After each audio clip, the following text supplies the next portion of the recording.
नमस्कार मंडळी, मी अश्विनी आणि ही आहे माझी मुलगी रेवा. हाय कर बेटा, सर्वांना हाय कर, हाय कर, हाय. तर थोडी लाजत आहे. तर आजपासून आपले लॉंग व्हिडिओ पण डेली येत जातील, तर तुम्ही व्हिडिओ आवर्जून बघा. तर आता आम्ही निघालेलो आहे दोघी मायलेकी दुकानावर जाण्यासाठी. तर दुकानावरचं आणि घरचं सगळं मी रुटीन तुम्हाला दाखवणार आहे. चला मग आता ब्लॉग कंटिन्यू करा. आम्ही निघालेलो आहे दुकानावर, चला. रेवलानं पाण्यात बदलाव झाल्यामुळे थोडीफार सर्दी झाली होती आणि तापसुद्धा खूप जास्त आला होता. त्यासाठी आम्ही मेडिकलवर आलो होतो मेडिसिन घेण्यासाठी. त्याआधी इथे ना दुकानावर मस्त असा नाश्ता वगैरे काढून घेतला आणि आता ना घरी जाण्यासाठी निघालो होतो. ह्यांचं इकडे ना कॅनमधलं पाणी काढणं चालू होतं, बकेटा भरणं चालू होत्या आणि ती कॅन आम्हाला घरी आणायची होती. त्यासाठीच मग कान खाली करायचं काम चालू होतं आणि रेवचंसुद्धा त्यांना मदत करायचं काम चालू होतं. इथे ना मी रेवला थोडंसं फिरवत होती, कारण ती अजिबातच राहत नव्हती आणि नुसतं खालीसुद्धा चालत नव्हती. नुसतं कडेवर घेऊनच फिरवायचं काम पडलं. मग तिला थोडीशी चिडचिड करत होती ताप असल्यामुळे. दुकानावर आलेले आहे मी आणि आता आपण ह्यांचं बघूया काय चालू आहे. खाली गेलेले आहेत ते, तर बघूया चला.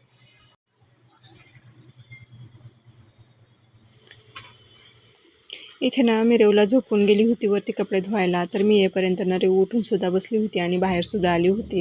ह्यांचं इकडे ना भाजी आणि कढी बनवायचं काम चालू होतं, कारण मी त्यांना म्हटलं की तुम्ही भाजी आणि कढी बनवा आणि मी ना पोळ्या बनवते. भात आणि राजमा मी आधीच कुकरला लावून दिला होता आणि इथे यांनी ना मस्त असा राजमा बनवला होता आणि सोबतच कढीसुद्धा बनवली होती. राजमानं खूप छान झाला होता. मस्त असा राजमा रेडी झाला होता आणि त्यांच्या हातची ना भाजी खूप छान होती. म्हणून मग शक्यतो मी ना त्यांनाच वेळ असला तर मी त्यांनाच भाजी किंवा कढी जे काही सगळं बनवायचं असतं ते मी त्यांना सांगते. म्हणून मग इथे त्यांनी ना मस्त अशी मी कपडे धुईपर्यंत ना भाजी बनवून रेडी केली होती आणि रेवसुद्धा झोपली होती, त्यामुळे तिचंसुद्धा टेन्शन नव्हतं काहीच वागवायचं. कढी हे 2 रेडी झालेले आहेत. भातसुद्धा मी लावून दिली होती सकाळी जातानाच. तर आता मी पोळ्या बनवून घेते आणि चला आता व्हिडिओ कंटिन्यू करा.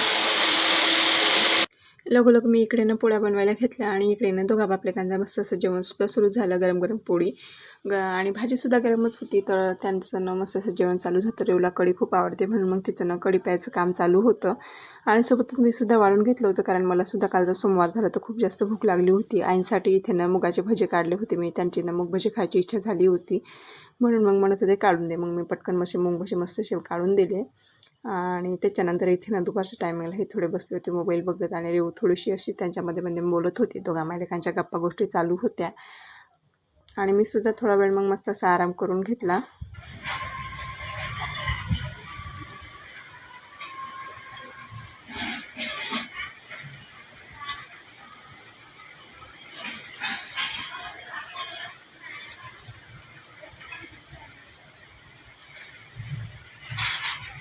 तर सर्वजण पावसाची खूप जास्त आतुरतेने वाट बघत होते आणि फायनली शेतकरी बांधव, कारण शेतकऱ्यांना शेती पिकवायची असते आणि त्यासाठी पाऊस हा लागतोच. म्हणून मग ते तर खूप जास्त आतुरतेने वाट बघत होते की पाऊस कधी येणार कधी येणार. तर फायनली आज मस्त असा पाऊस आलेला आहे.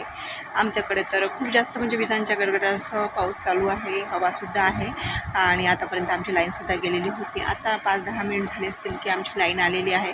तर पाऊस येतं हे तर चांगलंच आहे आणि अजून पण असंच पावसाने खूप चांगली साथ दिली पाहिजे शेतकऱ्यांना, कारण शेतकरी आहे तर आपण आहे. कारण शेतकरी जेव्हा शेतामध्ये पीक पिकवेल आणि तेव्हाच आपण सर्वजण खाऊ शकतो आरामात येते. तर म्हणूनच ना शेतकऱ्याची शेती पिकणं ही तेवढीच गरजेची आहे आणि बाकी इतर काही गोष्टींसाठी पाण्याशिवाय कोणीच जगू शकत नाही. तर पाणी हे लागतंच आणि ऊन एवढं तापत होतं आतापर्यंत की खूप जास्त, कोणाला घामोळ्याचा प्रॉब्लेम, कोणाला कशाचा प्रॉब्लेम. तर असं म्हणतात की जे आपल्या घामोळ्या येतात ना घामापासून, तर त्या घामोळ्यानं जेव्हा आपला पहिला पाऊस पडतो त्या पावसामध्ये अंघोळ केल्याशिवाय त्या घामोळ्या जात नाही, असं जुन्या लोकांची म्हण आहे. पण कदाचित जुन्या ते सोनं असतं हे म्हणतात, तर ते खरंसुद्धा असू शकते. तर म्हणूनच बरेच लोक त्यासाठी सुद्धा, त्या कारणासाठी सुद्धा पावसाची खूप जास्त आतुरतेने वाट बघत होते. तर फायनली आज पाऊस आलेला आहे आणि खूप जास्त 2-1 तास झाले पाऊस चांगला चालू आहे बऱ्यापैकी. सर्वच जणांना खूप चांगलं वाटत आहे. आणि बघा आता तुम्ही 5 मिनटं लाईन आली होती आणि आता परत लाईट गेली. तर असंच चालू आहे आणि जेव्हा पण आमच्याकडे विजा चमकतात ना तेव्हा लाईट राहतच नाही. लाईट शक्यतो लाईट जातेच आणि आज पण तेच चालू आहे. माझी मुलगी इथे झोपलेली आहे, पण ती 5-5 मिनटातून उठत आहे, कारण लाईट नाही आणि गरमी खूप जास्त होत आहे. पाऊस येत आहे, थोडाफार थंडावा आहे, पण त्यासोबतच गरमीसुद्धा आहे, कारण हा पहिलाच पाऊस आहे. आणि दरवर्षी 21 तारखेपासून, शक्यतो 20-21 तारखेपासून जून महिन्याच्या पेरणी चालू होते. पण यावर्षी तसं नाही. यावर्षी 21-22 तारीख उलगून गेली पण अजूनसुद्धा पेरणी चालू झाली नाही, कारण पाऊसच आला नाही तर पेरणी कुठून चालू होणार.